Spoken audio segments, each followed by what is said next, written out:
네, 안녕하세요. 지난번 마태복음 이야기에서는 그 믿음의 크기보다는 대상, 누구를 향한 믿음이냐가 중요하다고 했었죠. 겨자씨 한 알만 있어도 된다는 말씀처럼요. 오늘은 바로 그 다음 이야기, 마태복음 17장 22절부터 27절인데요. 여러분이 보내주신 자료 보면서 함께 좀 깊이 파고들어 볼까 합니다. 예수님이 또 당신의 죽음과 부활을 말씀하시는데 제자들은 여전히 좀 불안해하고요. 근데 갑자기 성전세 얘기가 나오고 마지막엔 진짜 예상 밖의 기적, 물고기 입에서 동전이 나오는 그런 이야기가 펼쳐집니다. 이 짧은 구절 안에 예언이랑 또 현실적인 세금 문제, 그리고 초자연적인 기적까지 다 들어있는 게 참 흥미로워요. 특히 그 하나님의 아들로서 권리가 있는데도 그걸 내려놓으시는 예수님의 선택이 좀 눈에 띄더라고요. 왜 그러셨을까? 이게 오늘 이야기의 어쩌면 핵심 질문 같기도 하고요. 사랑 때문에 지는 의무, 뭐 이런 관점에서 한번 따라가 보면 어떨까 싶습니다. 네, 맞아요. 예수님의 그 두 번째 순환 예고랑 제자들 반응, 그리고 성전세 내는 걸 둘러싼 그 사건 있잖아요. 이게 그냥 옛날 얘기가 아니고요. 오늘 우리가 이 땅에서 하늘 시민으로 어떻게 살아야 하나? 여기에 대한 아주 중요한 통찰을 주는 거죠. 예수님은 왜 면제받을 권리가 있는데도 세금을 내셨을까? 그것도 왜 그렇게 독특한 방식으로 내셨을까? 이런 이유들을 좀 파헤쳐 보면서 우리의 신앙, 또 삶의 태도도 한번 점검해보는 시간이 될 것 같아요. 좋습니다. 그럼 먼저 22절, 23절부터 볼까요? 갈릴리에 모여 계실 때 하신 두 번째 순환 예고. 인자가 장차 사람들의 손에 넘겨져 죽임을 당하고 제3일에 살아나리라. 첫 번째 예고 때 베드로가 막 나서서 안 된다고 했었던 바로 그 내용인데 이번에도 다시 강조하시네요. 여기서 장차라는 말이 그냥 미래에 있을 일, 이게 아니라 반드시 그렇게 되어야만 한다는 하나님의 계획을 담고 있다고 하셨죠. 그렇습니다. 원문을 보면 멜레이 파라도코사이라고 하는데요. 이게 넘겨질 운명이다, 넘겨지기로 되어 있다, 이런 의미가 아주 강해요. 이미 16장에서 반드시 고난받고 죽임당해야 한다고 말씀하셨던 그 필연성, 이걸 다시 한번 확인시켜 주시는 거죠. 그러니까 예수님의 십자가가 그냥 인간의 실수나 악의 결과가 아니라 애초부터 하나님의 구원 계획 안에 있었다는 걸 분명히 하시는 겁니다. 그리고 넘겨진다는 그 수동태 표현도 인간 편에서는 이게 배신이고 폭력이지만 그 뒤에는 하나님의 주권적인 허락, 또 계획이 작용하고 있다는 걸 보여주죠. 아, 사람의 아들이 사람들의 손에 넘겨진다. 이 표현의 대조도 참 인상 깊네요. 인류를 구하러 오신 분이 바로 그 사람들, 뭐 구체적으로는 종교 지도자들이나 세상 권력자들 손에 죽게 된다는 거잖아요. 이 역설이. 네, 아주 날카로운 지적이세요. 그 아이러니 안에 사실 예수님 사역의 핵심이 담겨 있는 거죠. 그런데 이 엄청난 예고를 듣고 제자들 반응은 여전히 매우 근심하더라 이거예요. 부활에 대한 약속보다는 당장 죽음이라는 그 현실적인 두려움, 슬픔에 그냥 확 사로잡혀 있는 거죠. 뭐 첫 번째 예고 때처럼 막 격렬하게 항변하고 그러지는 않지만 여전히 예수님 말씀을 온전히 이해하거나 받아들이지는 못하고 있는 상태인 거죠. 음, 항변하지 않는 걸 보면 그래도 조금 나아진 건가 싶기도 한데 근본적으로는 아직 변화가 없는 걸까요? 근데 예수님은 왜 제자들이 이렇게 힘들어하는데도 자꾸 반복해서 이 말씀을 하시는 걸까요? 제자들이 무 단번에 깨닫지 못한다고 해서 예수님이 가르침을 멈추시는 분이 아니라는 거죠. 오히려 그들의 더딘 영적 성장을 아시고 인내하시면서 기다려주시는 거예요. 그러면서 계속해서 가장 중요한 진리, 그러니까 십자가와 부활을 가르치시는 거죠. 이게 바로 제자들을 향한, 그리고 오늘 우리를 향한 예수님의 은혜고 사랑의 방식이라고 생각해요. 우리가 넘어지고 근심할 때조차도 주님은 우리를 포기하지 않으시고 계속 말씀하시고 이끄신다는 거, 이 사실을 우리가 좀 주목해야 합니다.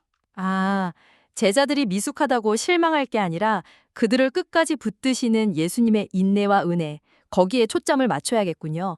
자, 그런데 24절부터는 분위기가 확 바뀝니다. 장소는 가버나움이고요. 성전세를 걷는 사람들이 나타나서 베드로에게 딱 묻죠. 내 선생은 반세겔을 내지 아니하니냐. 여기서 말하는 반세겔, 이게 성인 유대인 남자들이 성전 유지를 위해서 내던 그 세금 맞죠? 네, 맞습니다. 출애굽기 30장에 나오는 그 성전세를 말하는 걸로 보는 게 일반적이에요. 매년 성인 남자 한 명당 반세겔, 그러니까 2 드라크마씩 내는 의무였죠. 당시에는 사회적으로 존경받던 랍비들은 종종 이 세금을 면제받기도 했다고 해요. 예수님의 명성을 생각하면 뭐 면제 대상이 될 수도 있었겠지만 이미 예수님을 좀 적대시하던 종교 지도자들하고의 관계를 생각하면 이건 좀 논란거리가 될 수 있는 민감한 문제였을 겁니다. 그러니까 세금 징수원들이 그냥 순수하게 궁금해서 물었다기보다는 약간 혹시 예수님이 세금 거부하면 그걸로 꼬투리 잡으려고 했을 수도 있겠네요. 그럴 가능성도 충분히 있죠. 근데 여기서 베드로가 또 망설임 없이 내신다 하고 대답해버리잖아요. 예수님께 확인도 안 하고요. 네, 좀 빨라요. 이게 그냥 성급한 걸까요? 아니면 스승의 명예를 좀 지켜드리려는 마음이었을까요? 허허, 베드로의 성격이 좀 드러나는 부분이죠. 어쩌면 예수님께 혹시 누가 될까봐 얼른 긍정적으로 대답했을 수도 있고요. 근데 흥미로운 건 25절인데요. 베드로가 집에 딱 들어가니까 예수님이 이미 다 아시고 먼저 물으신다는 거예요. 시몬아, 내 생각은 어떠냐? 세상 임금들이 누구에게 관세와 국세를 받느냐? 자기 아들에게서냐? 타인에게서냐? 이렇게요. 아, 정말 당연한 상식을 묻는 질문이네요. 왕이 자기 아들한테 세금을 거둘 리는 없으니까요. 베드로가 타인에게서 받나이다 하니까 예수님이 그렇다면 아들들은 면세니라 딱 선언하시죠. 여기서 아들들은 1차적으로는 예수님 자신을 가리키는 거겠죠. 하나님의 집인 성전에 대해서 하나님의 아들이신 예수님은 세금 낼 의무가 없다. 이런 선언인 거죠. 정확합니다. 이 질문과 답을 통해서 예수님은 자신의 신적인 정체성, 그러니까 자신이 성전의 주인이신 하나님의 아들이라는 사실을 아주 분명하게 하시는 거예요. 따라서 원칙적으로는 성전세를 낼 의무에서 자유롭다는 거죠. 그리고 더 나아가서 보면 예수님을 따르는 제자들 역시 하나님 나라의 자녀로서 세상의 규율에 문자적으로 얽매이지 않는다는 의미까지도 포함한다고 볼 수 있습니다. 자, 근데 바로 여기서 오늘 이야기의 핵심 반전이 나오는 것 같아요. 27절에서 예수님이 그러나 우리가 그들을 실족하지 않게 하기 위하여 세금을 내자고 하십니다. 방금 아들은 면세다 하셨는데 왜 갑자기 입장을 바꾸시는 걸까요? 실족하지 않게 한다는 게 이게 도대체 무슨 뜻일까요? 바로 이 지점이 예수님께서 가르치시는 사랑의 의무라고 할 수 있습니다. 예수님과 제자들은 하나님 나라 백성이니까 원칙적으로 세상 제도, 여기서는 성전세로부터 자유롭죠. 하지만 그 자유를 내세워서 자기 권리를 주장하는 게 아니라 오히려 다른 사람들의 믿음을 세워주고 또 복음 전파의 걸림돌이 되지 않기 위해서 자발적으로 그 권리를 내려놓으시는 겁니다. 실족한다는 말이 문자 그대로는 걸려 넘어진다는 뜻인데요.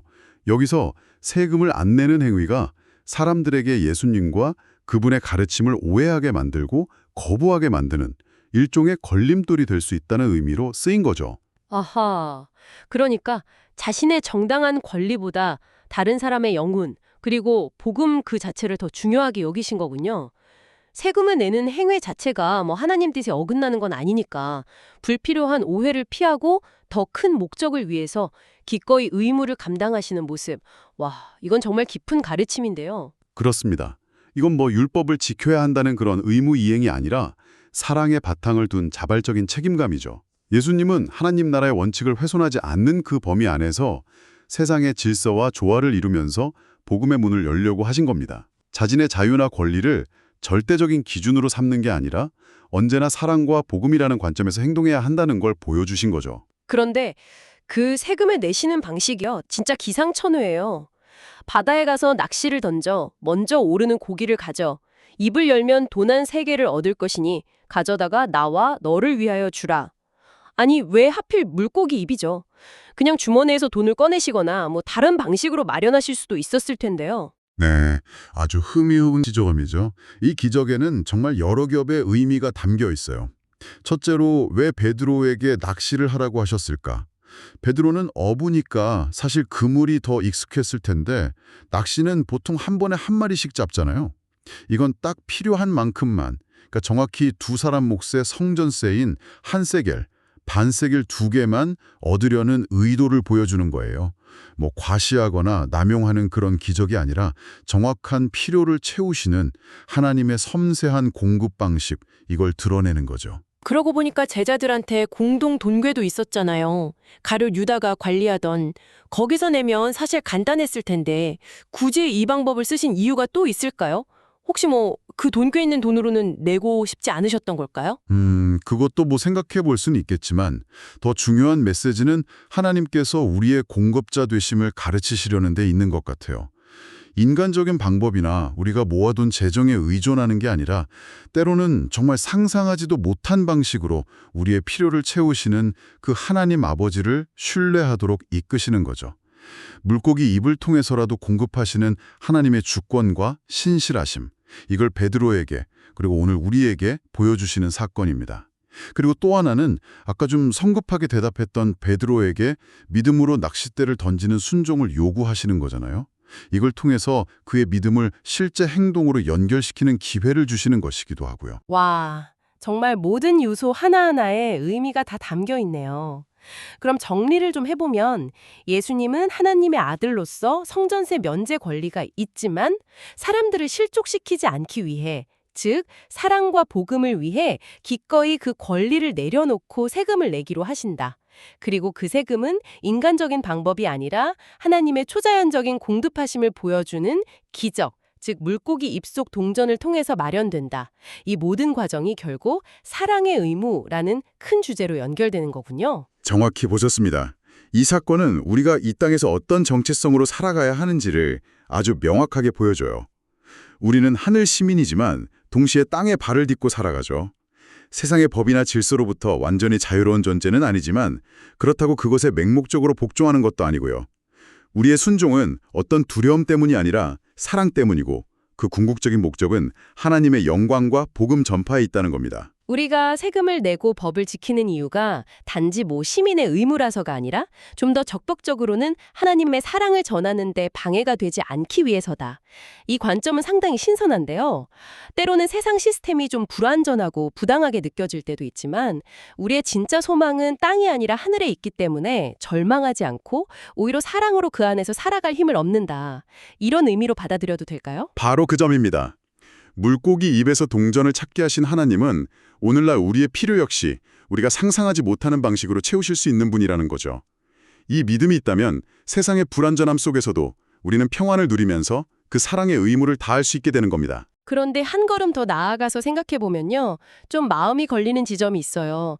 예수님이 내신 그 성전세가 결국은 예수님을 십자가에 못 박는데 일조했던 그 유대 종교 체제를 유지하는 데 쓰였을 수도 있다는 점이요. 자신의 권리를 내려놓는 걸 넘어서 어쩌면 자신을 해하는 시스템에 순응하신 것처럼 보이기도 하거든요. 그것이 바로 이 사건이 품고 있는 더 깊은 아이러니이고 동시에 예수님 사랑의 깊이를 보여주는 지점이라고 생각해요. 이 작은 권리의 포기는요, 장차 온 인류의 죄를 대신 짊어지시기 위해서 자신의 생명이라는 가장 큰 권리마저 스스로 내어주실 그 십자가 사건의 아주 강력한 예고편과 같은 거죠. 물고기 입에서 나온 그 한 세겔짜리 동전은 어쩌면 예수님의 보혈로 우리의 모든 죄값을 치르고 우리를 구속하실 그 엄청난 은혜를 미리 보여주는 작은 표징이라고도 할 수 있어요. 베드로가 낚싯대를 던지는 그 순종으로 기적에 동참했듯이 우리도 믿음으로 예수님의 말씀을 받아들일 때 구원이라는 선물을 받게 되는 거고요. 듣고 보니 예수님이 아들은 면세다 하신 말씀과 그래도 세금을 내라 하신 말씀이 모순이 아니라 오히려 십자가의 원리, 그러니까 마땅한 권리를 스스로 포기하시는 그 사랑을 미리 보여주신 거네요. 그렇다면 오늘 이 이야기는 우리에게 이렇게 묻는 것 같습니다. 여러분은 복음 때문에 그리고 여러분 곁에 다른 사람들을 실족시키지 않기 위해서 여러분이 마땅히 누릴 수 있다고 생각하는 어떤 권리나 주장을 기꺼이 내려놓을 수 있으신가요? 그리고 더 나아가서 매일의 삶에서 부딪히는 필요와 염려 앞에서 물고기 입에 동전을 미리 준비해 두셨던 그 하나님께서 지금 당신의 삶에도 신실하게 개입하시고 공급하실 것을 얼마나 신뢰하고 계신가요?